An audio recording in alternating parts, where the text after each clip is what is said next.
prinsip saya ialah sebaik yang mungkin kita kena ketengahkan orang-orang kita, terutamanya yang telah lama berjuang semua ni. Kerana kalah menang, parti mesti terus kuat. Jadi kerana saya yakin bahawa itulah formula yang betul. Menang kalah itu ialah adab dan juga adat dalam politik. Tetapi sebagai sebuah parti yang melakukan lawan tetap lawan, maka kita kena pertahankan perkara itulah. Jadi bila kesan contohnya calon-calon yang diumumkan di Sabah ni kan, kita tak tahu keputusannya nantilah. Saya pun data terakhir yang saya dapat mengenai Sabah ni dan mood rakyat Sabah ialah dalam bulan Januari 2025, dah dekat setahun. Data tu dah tak boleh pakai dah. Data tu masa itu menunjukkan peluang 50-50 di antara warisan melawan parti-parti kerajaan persekutuan lah, baik JRS, baik PH, baik BN. Masa tu 50-50 lah. Masa tu tidak ada lagi kes Allahyarhamah Zahra. Tidak timbul lagi soal dia dah mula ada sedikit sebanyak lah pasal skandal Lombok. Tapi dia belum meluas seperti sekarang. Masa itu belum lagi timbul soal 40% Sabah kan. Masa itu Januari 25, itu data terakhir yang saya ada. Satu survey yang saya memang kena keluar duit sendiri, bayar buat survey supaya setiap pemahaman saya itu ialah berdasarkan kepada kaji selidik yang mendalam kan. So much has changed daripada Januari 2025 kepada sekarang kan. Jadi kita sebenarnya tak tahu macam mana keputusan nanti. Dia ada dua teori. Satu teori ialah oleh kerana seperti Saifuddin sebut tadi, strateginya asal menang, dan oleh kerana mereka nama-nama besar ataupun mereka telah jadi wakil rakyat yang lama di situ, maka mereka akan menang dan sekurang-kurangnya PKR dilihat menambah kerusi walaupun calon-calon itu adalah calon yang dinaturalisasikan dari parti lain. Kan? Jadi dia tak kisahlah parti mana pun. Tak nafi potensi menang. Tak seperti di Melaka. Tak, itu adalah teori mereka. Kan, itu satu pandangan kenapa mereka ke arah itulah. Satu lagi pandangan ialah apabila kita dari reformasi ke reformanan ke reform Musa ni, itu akan memualkan rakyat. Ambil contoh Hafiz Yamani kan. Dia menang betul lah di Sipitang dan pengaruh dia dalam tahun 2018 dia menang di Sipitang kan. Dan pengaruh beliau itu dikaitkan dengan ayah beliau Tun Musa Aman. Jadi maksudnya conventional logic, ayah dia berpengaruh, ketua menteri 15 tahun, maka dia ni sangat dikenali, letak saja dia menang. Tapi kadang-kadang orang lupa 2018 itu rakyat Sabah menolak Tun Musa Aman. Dia kalah. Kan? Jadi teori itu kita hanya boleh tunggu dan lihat. Itu satu teori kan. Teori satu lagi yang saya sebut tadi lah, daripada reformasi ke reformanan ke reform Musa ini, dia akan memualkan rakyat dan dia akan merasakan bahawa PKR ini menggunakan taktik dan kaedah yang sama dengan parti-parti politik lain yang pernah ada, terutamanya di Sabah, bahawa politik itu adalah feudal. Asalkan kamu ada nama, datang daripada keluarga besar, never mind apa pun perasaan rakyat, demi untuk menang, kita letak dah saja kan. Ada kemungkinan dia berlaku seperti yang berlaku di Melaka contohnya kan. Jadi kita memang tunggu dan lihatlah sampai akhir bulan ini. Saya pun takkan keluarkan duit saya untuk pergi buat survey sekali lagi kan. Cuma apa pun keputusannya, saya ingat dia mematahkan daripada, kalau PKR Sabah itu ada 5 tiang, dia dah patahkan 3 tiang. Tiang apa ni Baby? Katakanlah PKR Sabah tu rumah lah. Ada 5 tiang kan. 3 tiang tu dah patah. Sebab bayangkan PKR di Sabah yang setia kepada PKR, kepada Anwar Ibrahim daripada tahun 1999. Dan PKR Sabah ini dari segi keanggotaan ialah nombor 2 paling tinggi di Malaysia selepas Sabah. Selepas Selangor kan. Jadi cabang-cabang di Sabah pun antara paling banyak, ada 26 cabang kan.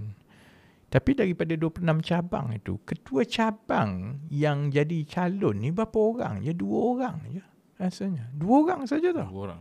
Romansa dengan apa nama ni Rufina bukan. Oh dia ketua cabang. Dia ketua wanita lah kan. Ada seorang lagi siapa yang dulu bekas ahli parlimen Putatan. Awang Husaini. Dia 2 orang je. Yang lain saya rasa Tony Chi saya rasa bukan. Dan yang lain kan. Jadi bayangkan semua pimpinan cabang PKR tu selepas berpuluh tahun sebenarnya hanya 2-3 orang saja mereka layak untuk bertanding. Itu kesan besar tau sebenarnya. Jadi kalau saya jadi orang Sabah kan, sudahlah PKR Sabah lah. Sudahlah nak kena berdepan dengan tanggapan bahawa PKR ini parti Malaya. Jadi mereka sudah is already an uphill battle. Kemudian mereka akan diperlekehkan lagi bahawa bukti bahawa kamu parti Malaya, calon-calon kamu semua pun tak dipilih. Jadi yang ini yang saya ingat dalaman parti, yang ini saya boleh bercakap lah kerana saya ramai lagi kawan-kawan dekat Sabah tu yang PKR, ketua cabang, pimpinan semua kan. Saya ada orang hantar mesej kat saya tau, ketua-ketua cabang di PKR Sabah kata, Raf kalau you ada tak jadi begini. Sebab itulah aku tak perlu tak ada kat situ. Sebab kalau saya ada nanti bergaduh besar ni. Yang pasal nak bawa calon-calon ni kan. Sebab prinsip saya ialah sebaik yang mungkin kita kena ketengahkan orang-orang kita, terutamanya yang telah lama berjuang semua ni. Kerana kalah menang, parti mesti terus kuat. Dan orang yang masuk secara payung terjun ini, dia masuk masa kita menang. Dia masuk masa kita senang kan. Kalau susah lepas ni, dia angkat kaki lah. Akhirnya yang tinggal ni geng-geng ni juga. Tapi kalau dia dah rasa saya dah habiskan 10-15 tahun masa muda saya, habis wang masa susah semua, bila dah jadi kerajaan nak masuk pilihan raya, orang lain jadi calon. Lepas ni masing-masing membawa diri.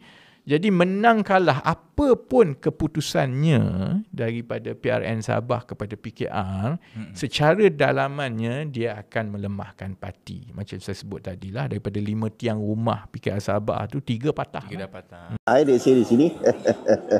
Okey, sambil saya menikmati sarapan pagi, saya nak mengulas sedikit mengenai satu artikel di dalam Free Malaysia Today mengenai PRN Sabah ke-17. Jadi hari ini adalah hari penanaman calon. Bagi saya juga ternanti-nantilah senarai-senarai calon yang akan bertanding di 71 kursi kalau tak salah saya di PRN Sabah. Jadi PH, BN, JRS mereka mengadakan rundingan berkali-kali tuan-tuan, dan banyak statement-statement yang positif yang mengatakan tidak akan ada pertembungan sesama parti komponen. Kita sudah maklum PH dan BN akan bekerjasama, dan PH juga akan bekerjasama dengan JRS. Tapi BN dia tak nak bekerjasama dengan JRS kerana mereka merasakan parti ini adalah parti yang gagal, parti pengkhianat, tidak menepati janji, malah pengurusi perhubungan UMNO Sabah Bung Mokhtar memang dia geram dekat Hajiji. Jadi rundingan demi rundingan telah dilakukan. Akhirnya ada juga pertembungan. Maknanya bagi saya di Sabah, walaupun ada semangat perpaduan dan mereka boleh bekerjasama di peringkat pusat, tapi di negeri masing-masing mempunyai prinsip masing-masing. Okay? Mulanya kata tak nak bertanding, tapi last minute mengumumkan calon. Sebagai contoh, BN meletakkan calonnya di Karamunting, dan ada lagi 2 kerusi PKR yang BN akan letak calonnya. Kita sudah maklum BN ada 10 kerusi, bukan BN, PKR ada 10 kerusi dan akhirnya tinggal 3 tu bukan maksudnya orang kata apa dia ambil alih oleh BN, bukan. Cuma apabila berlaku pertembungan di antara PKR dan BN, ini menunjukkan yang gabungan ini persefahaman di peringkat negeri tidak ada. Maknanya tidak boleh berkompromi.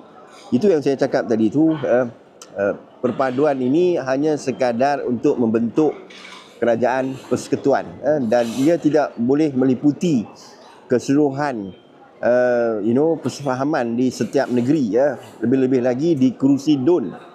Ini yang saya nampak lah.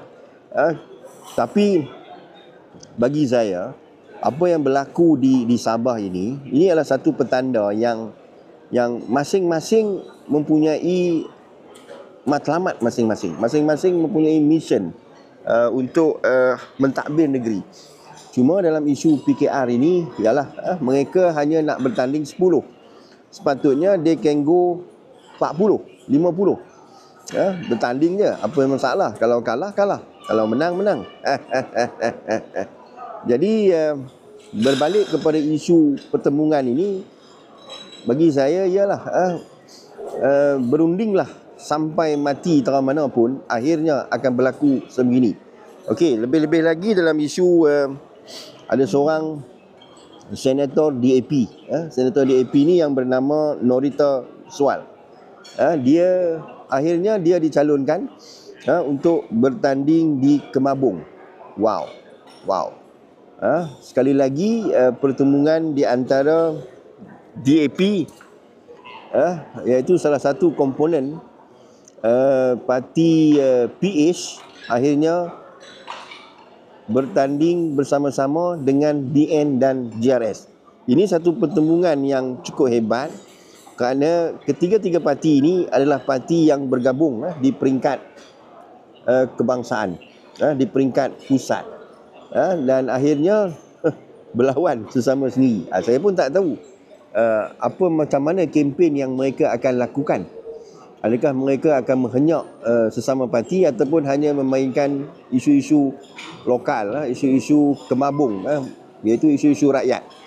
Kalau masing-masing menghenyak parti komponen di dalam perpaduan, saya rasa lain macam, tuan-tuan. Ini politik apa ini? Ini politik dynamic atau politik cari makan? Okey, jadi berbalik kepada isu Norita Swal ini, dia bertanding Kemabung. Dia pernah menjadi ahli parlimen Tenom pada PRU yang ke-14 pada 2018 apabila dia melawan Rubin Balang. Okey. Untuk makluman, Rubin Balang ini dia pernah menjadi ahli Dewan Undangan mewakili UMNO daripada 1994 hingga 2018, tuan-tuan. Cukup lama. Dan selepas itu dia bertanding di parlimen pada 2018, tetapi akhirnya dia tewas kepada Norita Swal. Dia tewas. Pada ketika itu dia mewakili BN. Okay? Dan pada 2020, okay, dia bertanding semula dalam PRN Sabah tetapi sebagai calon bebas dan dia menang kerusi tersebut. Wow. Dan pada 2022 anak dia, anak Rubin itu bertanding di Tenom, di parlimen, menang. Wow. Ini saya kata, itulah sebab saya kata keunikan Sabah ini, mereka bukan melihat parti, mereka melihat calon. Kan? Calon itu walaupun dia berganti JC lah. Saya tak nak cakap melompat. dalam zaman yang dinamik ini, is not lompat, is bertukar. JC. Maknanya dia merasakan pasukan yang dia wakili sekarang ini tidak memberi kesan, tidak memberi makna, ataupun tidak selari dengan perjuangan beliau, maka dia melompat. Bukan melompat, dia memilih pasukan yang lain, ibarat pemain bola profesional. Saya sering bercakap di dalam konten saya, isu di Sarawak ini bukannya kata. Sarawak pula lah. Cai betul lah, hari ni awak salah pula. Isu di Sabah ini bukan isu kata. Isu di Sabah ini adalah isu bertukar pasukan. Kan? Jadi itulah sebab orang kata kan, kalau di Sabah ini, melompat atau bertukar pasukan ini tidak ada masalah. Kerana rakyat Sabah, dia melihat kepada leader itu. Kalau kita tengok dalam isu Rubin ini, dia menjadi ahli Dewan Undangan Negeri yang cukup lama. From 1994 to 2018. Kan? Maknanya, selepas itu dia bertanding di dalam calon bebas, sebagai calon bebas, orang di Kemabung itu mengingati jasa dia. Di Sabah ini, mereka hanya melihat isu lokal, isu lokaliti mereka. Dan apa yang adun itu dapat beri, means that adun itu kena serve untuk mereka. So jasa dia, walaupun dia bertukar parti, kalau dulu lompat lah, sekarang ni bertukar pasukan, tetap diingati. Dan dia pernah memenangi sebagai calon bebas. Ini kena fikir tu. Di Sabah ini dia lain, tuan-tuan. Dan anak dia, maknanya nepotisme. Nepotisme. Ya, anak dia pula memenangi kerusi Parlimen Tenom, menewaskan Senator DAP itu. Tapi apa pun saya ucap tahniahlah kepada DAP yang boleh memenangi kerusi di Tenom, kan? Tapi bagi saya lah, mungkin kekuatan itu kepada Norita itu, kan? Sebab DAP ni, macam saya cakap tadi, sebelum mereka menjadi calon, mereka harus kuat di lapangan. Maknanya membuat kerja-kerja NGO, kan? Maknanya rakyat tahu apa yang mereka buat, rakyat tahu apa yang mereka tolong. Jadi bagi saya, itu yang rakyat Sabah nak, kan? Rakyat Sabah ni dia different, tuan-tuan. Dia are not looking at the kawasan-kawasan pendalaman, kawasan-kawasan pergunungan cantik, tuan-tuan, Sabah ini. So mereka melihat apa yang mereka dapat dari konteks one to one. Okey, aku pilih hang sebagai adun, aku pilih hang sebagai ahli parlimen. So apa yang kamu dapat beri kepada aku? Dalam contoh Norita ini, dia jadi satu penggal je, tuan-tuan. Tetapi dia kalah pun tak banyak, majoriti 1000 lebih je. Bagi saya cukup hebat, kan? Walaupun dia kalah, mungkin dia kalah kepada pengundi muda, kita tak tahu, kan, di Tenom itu. Jadi apa pun lah, saya merasakan pertembungan sesama parti di Sabah ini, lebih-lebih lagi komponen parti perpaduan, bagi saya akan kita harus menerimanya, kerana apapun keputusan di peringkat negeri itu hak mereka. Mai pilih Sapudin Nasution ke, siapa pun yang mai nak Anthony Locke ke, lepas di peringkat negeri, they don't give a damn. Cai.